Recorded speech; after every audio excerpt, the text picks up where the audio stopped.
4 राज्यों की 18 विधानसभा सीटों पर आज उपचुनाव के लिए वोटिंग हो रही है। सुबह 9 बजे तक जहां बिहार में 8% मतदान दर्ज किया गया, वहीं कर्नाटक में 12% मतदान दर्ज हुआ। उपचुनाव में बिहार पर सबकी निगाहें हैं, जहां विधानसभा की 10 सीटों के उपचुनाव में प्रधानमंत्री नरेंद्र मोदी और उनके विरोधी लालू प्रसाद और नीतीश कुमार के प्रभाव का फैसला होगा। बिहार में जिन सीटों पर उपचुनाव हो रहे हैं, उनमें नरकटियागंज, राजनगर, जाले, छपरा, हाजीपुर, मोहिउद्दीन नगर, परबत्ता, भागलपुर, बांका और मोहनिया शामिल हैं। इस उपचुनाव में अधिकांश सीटों पर बीजेपी और लोक जनशक्ति पार्टी गठबंधन ने उम्मीदवार उतारे हैं, जहां आरजेडी, जेडीयू और कांग्रेस गठबंधन का इनसे सीधा मुकाबला है। इस चुनाव के परिणाम को गठबंधन के भविष्य और प्रतिष्ठा से भी जोड़कर देखा जा रहा है। यही वजह है कि दोनों गठबंधन इस उपचुनाव में एड़ी चोटी का जोर लगा रहे हैं।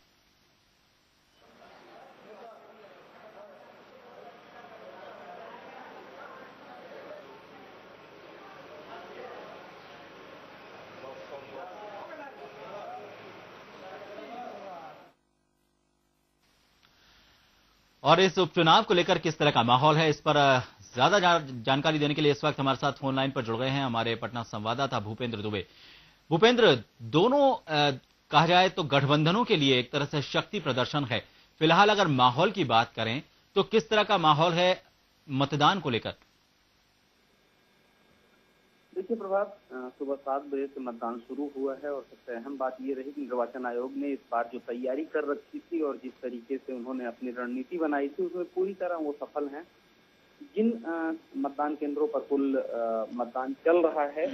वहां पर किसी भी तरीके कोई अप्रिय घटना नहीं है और सबसे अहम है कि जो उन्होंने तय किया था कहीं पे ईवीएम खराब होना या इस तरीके की कोई जो बात होती है, उसको लेकर के जो वैकल्पिक इंतजाम की बात थी, उस पर भी काफी मुस्तैद दिखे और यही वजह है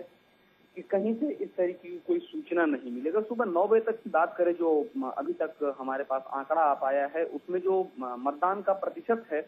उसमें नरकटियागंज में 6%, राजनगर में 8, जाले में 8, छपरा में 8, हाजीपुर में 9.2, मोहिउद्दीन नगर में 10%, परबत्ता में 11.32, भागलपुर में 7, बांका में 6 और मोहनिया जो सुरक्षित सीट है उसमें 6% मतदान की बात आई है। अगर टोटल देख लिया जाए तो 9 बजे तक 8% मतदान सभी 10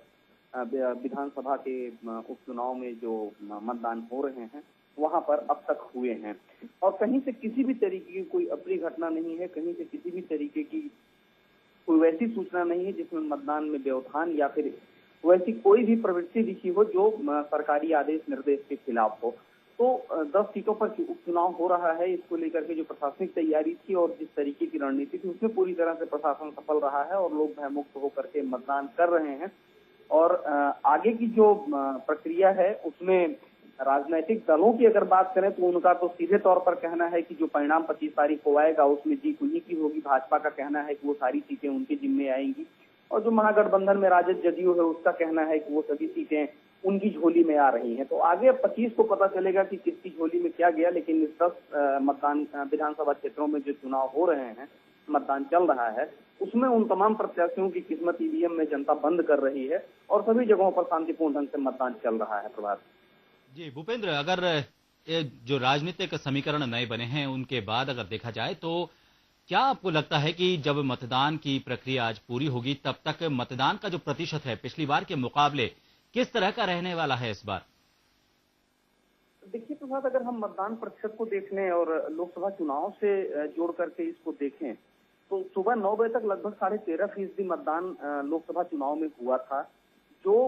अगर हम लोग सीधे तौर पर नॉर्थ बिहार की बात कर ले और इसमें ज्यादातर जो सीटें हैं वो नॉर्थ बिहार की आती हैं, नॉर्थ बिहार में जो मतदान का प्रतिशत था वो लगभग 13.5% का था, जो अभी अगर उपचुनाव में हम देखें तो लगभग 8% का है। तो ये पैमाना नहीं माना जा सकता प्रभात कि उस चुनाव के आधार को इसमें मतदान प्रतिशत से जोड़ करके देखा जाए। उस समय मोदी की लहर थी और इस बार जो आपने सवाल किया महागठबंधन के साथ जो चीजें जुड़ी हुई हैं, इसमें एक विभेद भी है जुड़ाव के साथ। नीतीश के विरोध में जो इतने दिनों तक लालू यादव रहे या लालू के विरोध में 10 सालों तक जो नीतीश की सियासत रही और अब दोनों लोग एक मंच पे आ गए हैं, इसका विरोध इस मतदान प्रतिशत से जोड़ करके इसलिए भी नहीं देखा जा सकता कि जो कि शुरुआती दौर है प्रभाव, तो आगे हो सकता है कि मतदान में और तेजी आए या फिर मतदान का प्रतिशत कम रहता है तो ये माना जाता है कि पुनरावृत्ति हो सकती है जो पहले हुई थी। तो ये दोनों कयास की चीजें हैं प्रभात, इसलिए अभी इस मतदान प्रतिशत पर कोई राजनीतिक समीक्षा कर पाना थोड़ी सी जल्दबाजी होगी। हो सकता है दोपहर बाद इसके रुझान भी आने लगे कि किस तरीके से पोल परसेंटेज पर जो राजनीतिक पक्ष है वो कैसा रहा है, इसका एक अनुमान आ सकता है प्रभात। बहुत धन्यवाद भूपेंद्र तमाम जानकारी के लिए। तो सत्ता के सेमीफाइनल को लेकर लोगों में उत्साह तो नजर आ रहा है और जो मतदान का प्रतिशत है वो भी अच्छे इशारे कर रहा है। मतदान को लेकर निर्वाचन विभाग की जो तैयारियां हैं वो अपनी जगह पर पुख्ता मानी जा रही हैं। और बात करें राजनीतिक समीकरणों की तो फिलहाल इस बात को स्पष्ट रूप से नहीं कहा जा सकता कि इस बार महागठबंधन की जो राजनीति है वो इस पर अपना असर दिखाएगी या फिर मोदी की लहर अभी बाकी है, ये इस पर असर दिखा पाएगा। फिलहाल 25 तारीख को जो परिणाम आएगा उसमें राजनीति नया रंग अपने सामने पेश करने वाली है।